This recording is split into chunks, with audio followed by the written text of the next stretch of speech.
SBI PO 2026 की notification out है और इस बार नंबर ऑफ वैकेंसीज पिछले 2 सालों के मुकाबले में ज़्यादा है। तो क्या इसका इम्पैक्ट कट ऑफ पर भी होगा, इस वीडियो में जानते हैं। एंड तक देखना। सबसे पहले तो अगर आपको सेलेक्ट होना है, अपनी प्रिपरेशन को बहुत अच्छे से आगे बढ़ाना है, तो पहला काम करना है कि एसबीआई पीओ के पिछले 4-5 सालों के पेपर्स का एनालिसिस कर लो।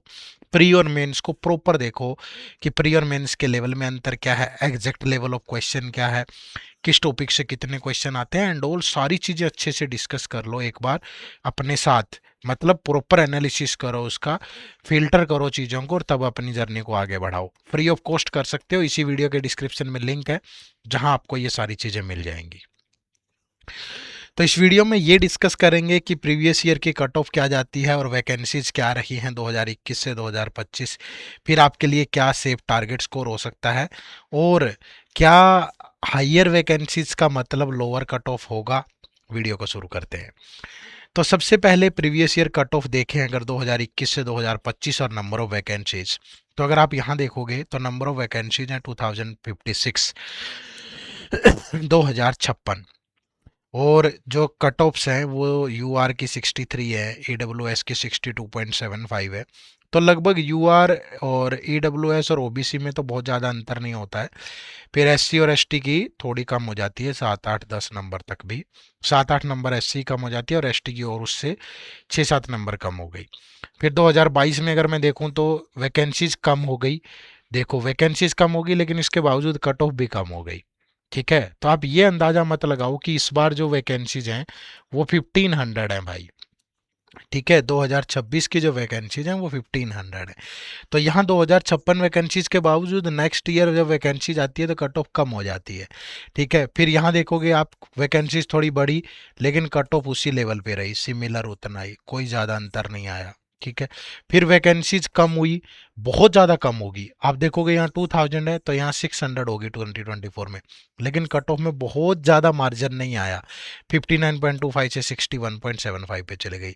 नेक्स्ट ईयर फिर सिमिलर नंबर ऑफ वैकेंसीज है लेकिन कट ऑफ ने 5 नंबर का उछाल मार दिया यहाँ पे, सभी की तरफ देखें तो।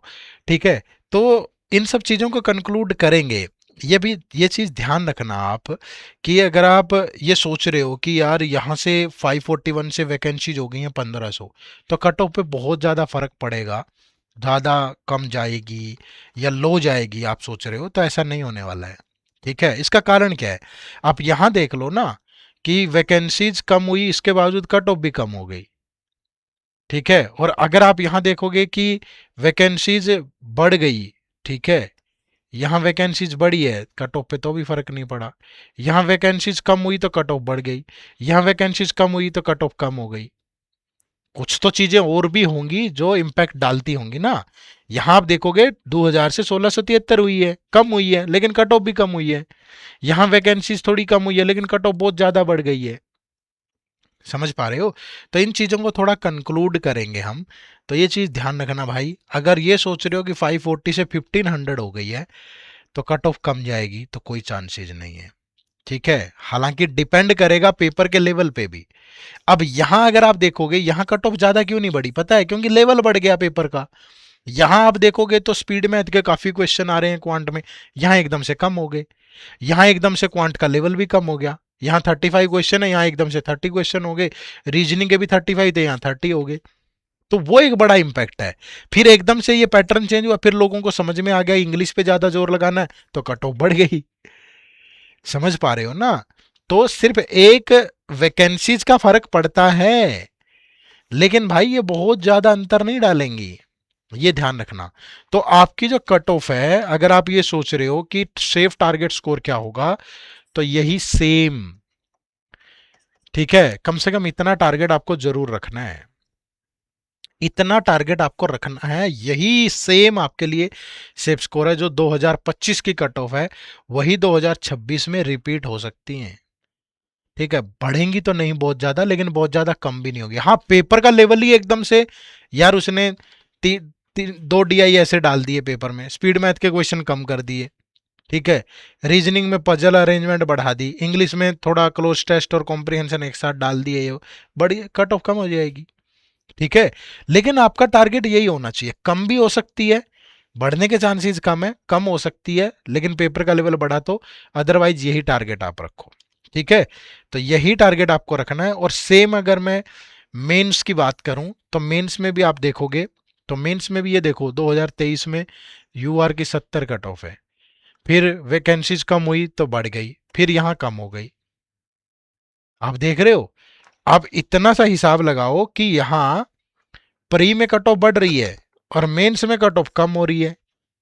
समझ रहे हो ना, तो ये डिपेंड करता है पेपर के लेवल पे। ठीक है, और एक बात और ध्यान रखना, ये तो मेंस की कट ऑफ है, इतने में फाइनल जॉब नहीं मिलेगी। ठीक है, तो अगर एक यूआर यहां पे +15 से 20 मार्क्स आपका टारगेट होना चाहिए। मैं तो कहता हूं कि मेंस में आपका टारगेट 100 रखो, क्योंकि भैया ये लोगों का तो मेंस क्लियर हुआ है, ये तो इंटरव्यू देंगे, जीडी देंगे, फाइनल मेरिट लिस्ट में थोड़ा ना आए हैं। ये तो नंबर ऑफ वैकेंसीज का 3 टाइम है, तो इनमें से तो और फिल्टर होंगे। तो आपका मेंस का टारगेट 100 होना चाहिए, प्री का टारगेट 65 से 70 के बीच में। ठीक है, यहां लिख दे रहा हूं, सेफ स्कोर क्या है for the UR category, prelims में 65 से 70 और मेंस में 100। इतना इतना टारगेट रखो आप। अगर आपका इतना स्कोर आया तो आप सेफ कहलाओगे। ठीक है, और ये मत सोचना कि do higher SBI PO vacancies mean lower cut off, नहीं।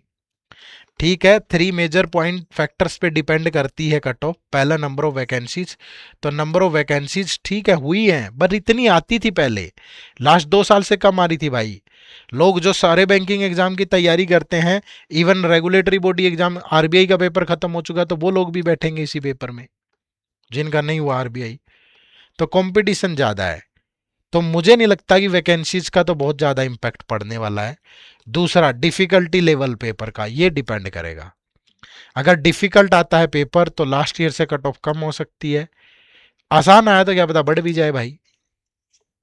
समझ रहे हो ना, तो ओवरऑल कंपटीशन एंड कैंडिडेट की परफॉर्मेंस पे भी डिपेंड करता है, बट कंपटीशन ओवरऑल ज़्यादा है।